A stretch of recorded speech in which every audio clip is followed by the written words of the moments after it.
আমার বিশ্বাস আর 2-4 বার 5 বার বিরোধী দল থাকলে আস্তে আস্তে তারা সমালোচনাটা বুঝে যাবেন। আমি ওই সমালোচনাকে খুব একটা আমলে নিচ্ছি না। বাজেট নিয়ে আমি খুব সমালোচনা শুনিনি সংসদে, কিছু শঙ্কা শুনেছি। এই বাজেট নিয়ে কেউ নেতিবাচক কিছু বলেননি, কিছু আশঙ্কা প্রকাশ করেছেন। কোথায় করেছেন?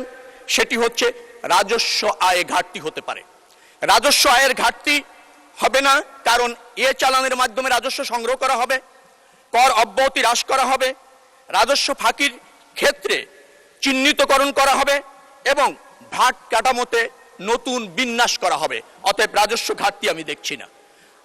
আর আমাদের রাজস্ব আরোহণ কর অনুপাতে যদি বলেন, সেটা যদি হয় 9% কাছাকাছি, নেপাল ভুটান 13-14% করে, আমাদের ওখানে যেতে হবে। সেই জন্য অর্থমন্ত্রী চ্যালেঞ্জ দিয়েছেন। আমার বিশ্বাস রাজস্ব আয়ে ঘাটতি হবে না। সময় খুবই কম। ব্যাংকের কথা বলা হয়েছেন, ব্যাংক ঋণও কমেছে। 25-26 অর্থ বছরে ছিল 1,18,000 কোটি টাকা, এবার করা হয়েছে 1,12,000 কোটি টাকা। আমার মনে হচ্ছে যেভাবে কর্মসংস্থান সৃষ্টি হবে এবং আমাদের আপনার মূল্যস্ফীতি হ্রাস পাবে, তাতে জনগণের সঞ্চয় বাড়বে, অর্থাৎ ব্যাংকের অর্থের ঘাটতি কিন্তু হবে না। মাননীয় স্পিকার, ঘাটতি বাজেট কথা বলা হয়েছে। কর যদি আহরিত হয়, রাজস্ব ঠিকমতো যদি আহরিত হয়, ব্যাংক থেকে যদি লোনটা যেটা নির্ধারণ করা হয়েছে পাওয়া যাবে, ঘাটতি বাজেট হওয়ার কোনো সুযোগ থাকছে না। মাননীয় স্পিকার, ঘাটতি বাজেটে কথা বলা হয়, মার্কিন যুক্তরাষ্ট্র আপনি যান, সর্বশেষ বাজেটে 5.5 জিডিপির ঘাটতি বাজেট। পৃথিবীর সবচেয়ে বড় অর্থনীতির দেশ। আপনি চীনে যান, সেখানেও 4% জিডিপি ঘাটতি বাজেট। অতএব এই ঘাটতি বাজেট আমাদের এই দুরবস্থার মধ্যে আমরা সক্ষম হব এটা মিট আপ করতে এবং অ্যাচিভ করতে। মাননীয় স্পিকার, আমরাই জানি একমাত্র কিভাবে বাজেট বাস্তবায়ন করতে হয়।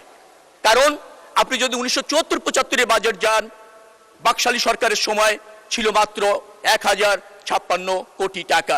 জিয়াউর রহমান 78-79-তে মাত্র 2 অর্থ বছরের ব্যবধানে সেটাকে 2700 কোটি টাকা করেছিল, প্রায় 2.5 গুণের উপর বৃদ্ধি করেছিল। মাননীয় প্রধানমন্ত্রী বেগম খালেদা জিয়া 2001 থেকে 2006 ওই অর্থ বছরে 6.1 থেকে 6.9% প্রবৃদ্ধি অর্জন করেছিল।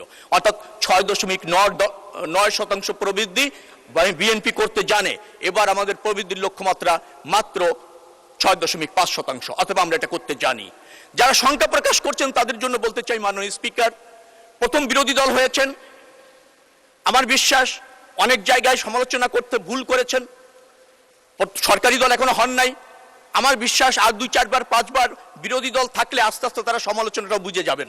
আমি ওই সমালোচনাকে খুব একটা আমলে নিচ্ছি না। মাননীয় স্পিকার, আমি যেটা বলতে চাই সেটা হচ্ছে বিএনপি জানে কি করণীয়। আমরা পথ খুঁজিনি, পথ দেখিয়েছি, বাস্তবায়ন করে প্রমাণ করতে চাই আমরা বাস্তবায়ন করতে জানি। বিরোধী দলকে বলবো আপনারা সহযোগিতা করুন। ধন্যবাদ মাননীয় মন্ত্রী।